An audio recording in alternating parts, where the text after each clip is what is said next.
పశ్చిమ గోదావరి జిల్లా ఉండి నియోజకవర్గం ఆకివీడులోని వైఎస్ఆర్ విగ్రహానికి ఉండి నియోజకవర్గ ఇన్ఛార్జి పివిఎల్ నరసింహరాజు పూలదండలు వేసి ఘనంగా నివాళులర్పించారు. ముందుగా మాజీ ప్రధాని మన్మోహన్ సింగ్ మృతికి విచారం వ్యక్తం చేసి శ్రద్ధాంజలి ఘటించారు.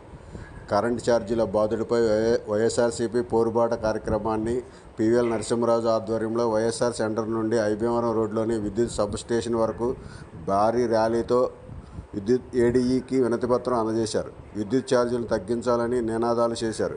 ఈ కార్యక్రమంలో ఉండి నియోజకవర్గ YCP incharge PVL Narasimharaju, municipal chairperson Jami Aimavathi, మండల పార్టీ అధ్యక్షులు నంద్యాల లక్ష్మీ సీతారామయ్య, పట్టణ అధ్యక్షులు అంబటి రమేష్, జడ్పీటీసీ ఎండగంటి శ్రీను, కౌన్సిలర్లు, వైసీపీ నాయకులు ఈ కార్యక్రమంలో పాల్గొన్నారు.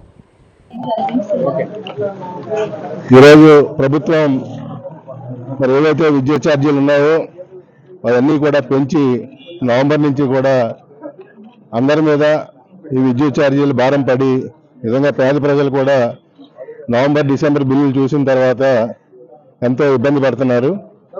మరి ఏదైతే ఎలక్షన్ ముందు మరి హామీలు ఇచ్చి 5 సంవత్సరాల్లో కూడా కరెంటు బిల్లు పెంచమని చెప్పి హామీలు ఇచ్చి మరి ఈరోజు 6 మాసాలు కాకుండానే ప్రజల మీద మరి పన్ను ఎలక్ట్రికల్ బిల్లు భారం మోపి సుమారు 15,000 కోట్ల రూపాయలు అదనంగా పనులు వేయడానికి ప్రభుత్వం సిద్ధమైందని మనకు తెలుస్తోంది. నవంబర్ డిసెంబర్ బిల్లులో కూడా 300 వచ్చి సామాన్యులకు కూడా ఇళ్ల కరెంటు 600 రూపాయలు వస్తుంది.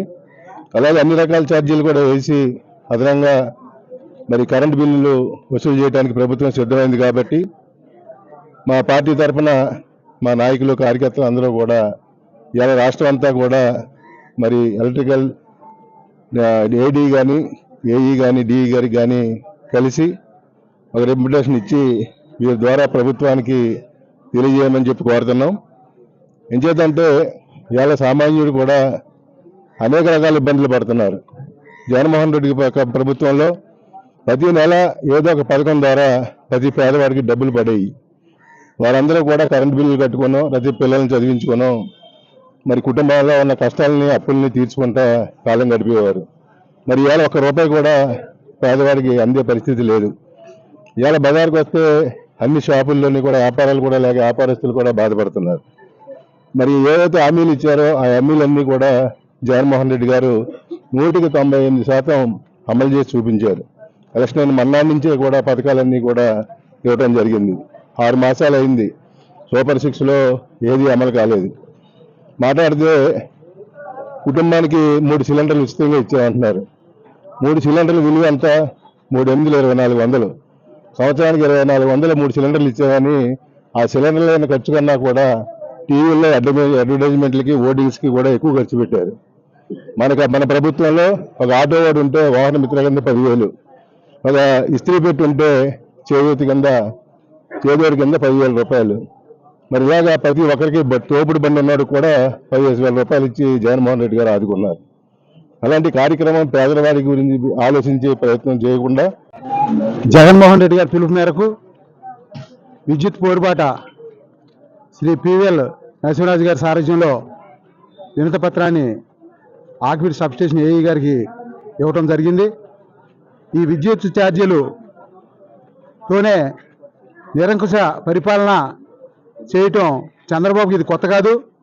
ఉమ్మడి రాష్ట్రంలో కూడా బషీర్బాగ్లో మామూలుగా శాంతియుతంగా చేస్తున్న వారిపై కాల్పులు జరిపి ఒక టెర్రరిస్టులను, ఒక నక్సలైట్లను చంపినట్టు బషీర్బాగ్లో చంపడం జరిగింది.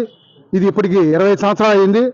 మళ్ళీ తిరిగి ఈరోజు మొదలెడటంతో ఈయన ప్రభుత్వానికి పత్రానికి ఇదే నాంది అని చెబుతూ సెలవు తీసుకున్నాం. కరెంట్ సంబంధించి కరెంట్ ఛార్జీలు తగ్గించాలని ఈ 6 నెలల్లో కరెంట్ ఛార్జీలు పెంచి ప్రజలు నడ్డి విరిచిన కూటమి ప్రభుత్వానికి ఇది ఒకటే విజ్ఞప్తి.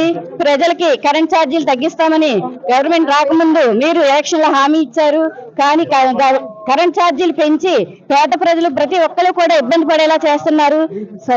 సూపర్ 6 అని ప్రవేశపెట్టారు. కానీ పథకాలు ఒక్కటి కూడా అమలు చేయలేదు.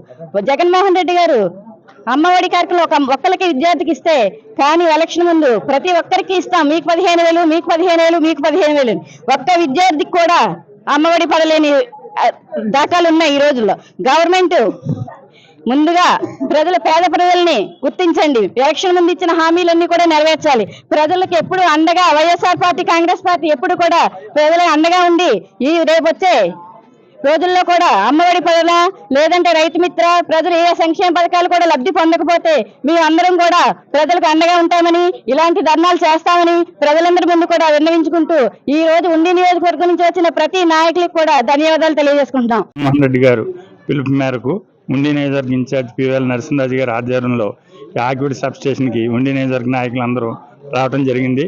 ఎన్నికల్లో పార్టీ వారు ఇచ్చిన సూపర్ 6 హామీల మేరకు దాంట్లో కరెంటు ఒక పెద్ద సమస్యగా కరెంటు గురించి 5 సంవత్సరాల రూపాయి పెంచమని పార్టీ మేనిఫెస్టోలో ఇవ్వటం జరిగింది. కానీ 6 నెలల అవకముందరే సామాన్య మానవుడు కట్టలేని 200 రూపాయలు వచ్చేవాడికి 400 వచ్చేవాడికి 800గా బాధుడే అంటూ మధ్యతరగతి ఒక కుటుంబాల వారి అందరికీ, అలాగే మా అక్వా పరిశ్రమ కూడా మేము ఈ కరెంట్ని సరి చేస్తాం, చూస్తాం, అందరికీ ఒకే రేటుగా ఉంటుందని చెప్పి ఎన్నో వాగ్దానాలు ఇచ్చారు. అవన్నీ వారికి గుర్తు చేస్తూ ఈ రోజు ఈ కార్యక్రమం జరపడం జరిగింది. ఇది ప్రజలందరూ గుర్తించాలని తెలియజేస్తారు. కరెంటు ఛార్జీలు తగ్గించకపోగా ఈ రోజున 17,485.36 కోట్లను పేదల ప్రజలపై భారాన్ని మోసిన ప్రభుత్వం ఏదైనా ఉందంటే భారతదేశంలో ఈ ఆంధ్రప్రదేశ్ పాలన చేస్తున్న కూటమి ప్రభుత్వం. పవన్ కళ్యాణ్ గారు కూడా ఈ నారా చంద్రబాబు నాయుడు ఇచ్చిన హామీలకు వంతపాడారు. గొప్ప పవన్ కళ్యాణ్ గారు చెప్తే ఆ మాటకు నిలబడతారని ప్రజల్లో ఎంతో కొంత అభిమానం ఉంది. కానీ ఈ రోజున నారా చంద్రబాబు నాయుడు ఇచ్చిన హామీలను తన కూడా వంటపాడి ప్రజలను చేత్కరించబడుతున్నాడు పవన్ కళ్యాణ్ గారు. మీరు ఇచ్చిన హామీలను అమలు చేయండి, సూపర్ 6 హామీలను అమలు చేయండి. అదేవిధంగా గత ప్రభుత్వంలో జగన్మోహన్ రెడ్డి గారు ఎస్సీ ఎస్టీలకు 200 యూనిట్ల వరకు ఉచిత కరెంటు ఇచ్చిన ఘనత అయితే ఈ రోజున అదే ఎస్సీ ఎస్టీలకు 200 యూనిట్లు ఉచిత కరెంటుకి ఇవ్వకపోగా గత ప్రభుత్వంలో వారికి వచ్చిన లబ్ధులు కూడా ఈ రోజున వారి మీద పెనుభారం మోపి వసూలు చేస్తున్న పరిస్థితి దుర్మార్గ కూటమి ప్రభుత్వానికి కూడా ఈ సందర్భంగా తెలియజేసుకుంటున్నా. ఈ రోజున ప్రజలు మాకు ఎవరితో ఏకపోతు కాక అత్యధికపడి వారిచ్చిన సూపర్ 6 హామీలకు ఆశపడి ఓట్లు వేసుకుపోవాలా. కానీ ఈ రోజున ప్రజల తరపున మేము పోరాడతాం. వైఎస్ జగన్మోహన్ రెడ్డి గారి నాయకత్వంలో ఉండి నియోజకవర్గంలో పివిఎల్ నరసింహరాజు గారి నాయకత్వంలో మేము ప్రజల తరపున పోరాడతాం. వారిచ్చిన హామీలు అమలు చేసే వరకు కూడా ఈ పోరాట కార్యక్రమాన్ని మేము కొనసాగిస్తామని కూడా ఈ సందర్భంగా తెలియజేస్తున్నా. ఉండి నియోజకవర్గంలో ఈ రోజున వైఎస్ఆర్సీపీ నాయకులు జగన్మోహన్ రెడ్డి గారి పిలుపు మేరకు పెంచిన కరెంటు ఛార్జీల బాధలపై వైఎస్ఆర్సీపీ పోరాట కార్యక్రమాన్ని ఆకివీడు పట్టణంలో మరి జరపడం జరుగుతుంది. వైఎస్ఆర్ సెంటర్ నుంచి సబ్ స్టేషన్ వరకు కూడా భారీ ఎత్తున ర్యాలీగా వెళ్ళి వారికి వినతి పత్రం పివిఎల్ నరసింహరాజు గారు వైఎస్ఆర్సీపీ పార్టీ తరఫున అందజేస్తారు. ఈ కార్యక్రమంలో ఇక్కడికి విచ్చేసిన